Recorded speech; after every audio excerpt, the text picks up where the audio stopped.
ہاں جیسے حضرت مریم علیہ السلام کے بارے میں اللہ نے فرمایا نا، حضرت مریم اپنے گھر میں اچانک ایک مرد گھر میں آ گیا انسان کی شکل میں. کون تھے وہ؟ حضرت جبرائیل تھے. اور حضرت مریم کو تو نہیں پتا تھا، وہ تو دیکھ رہی تھی ایک مرد ہے اور اچانک میرے گھر میں آ گیا ہے.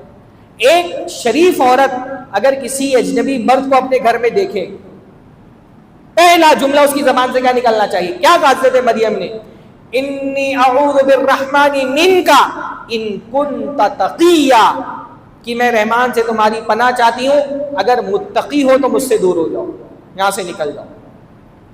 شریف عورت کی علامت یہی ہوتی ہے کہ کوئی نامحرم آدمی اگر اس کے ساتھ اپروچ کر رہا ہے، اس کی زبان سے فوراً کیا نکلنا چاہیے؟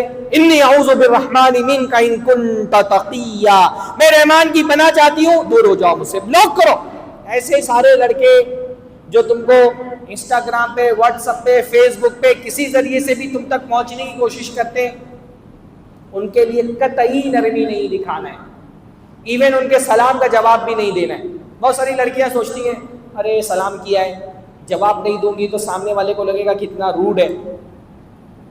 یہیں سے تو بات کا آغاز ہوتا ہے.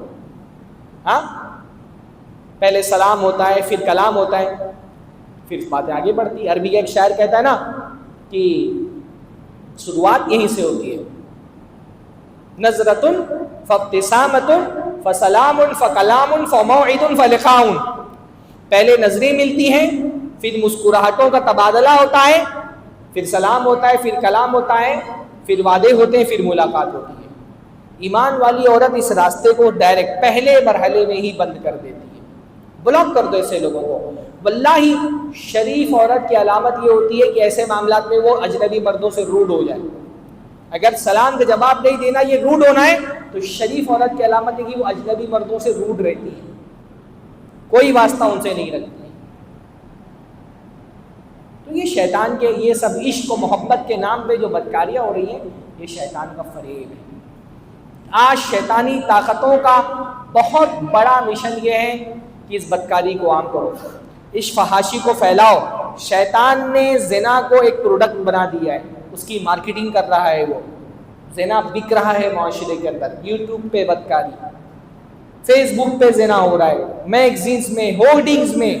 جو بحیائی اور فحاشی آج شیطان نے پھیلائی ہے، آج سے 10-15 سال پہلے آپ اس کا تصور نہیں کر سکتے.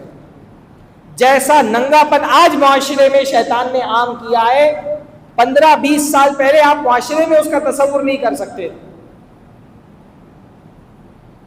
یعنی میں کئی بار ایک مضمون پڑھ رہا تھا جو بالی ووڈ کی تاریخ پر تھا، تو اس میں نے پڑھا کہ یہ جب ہندوستان میں فلمیں بننے کا آغاز ہوا، بالی ووڈ کی ابتدا ہوئی، تو شروعات میں جو فلمیں بنتی تھیں اس میں جو عورتوں کا کیریکٹر ہوتا تھا نا، وہ مرد لوگ پلے کرتے تھے. کیونکہ کوئی عورت ہندو گھرانے کی بھی، سکھ گھرانے کی بھی، عیسائی گھرانے کی بھی، مسلمان گھرانے کی بھی، پر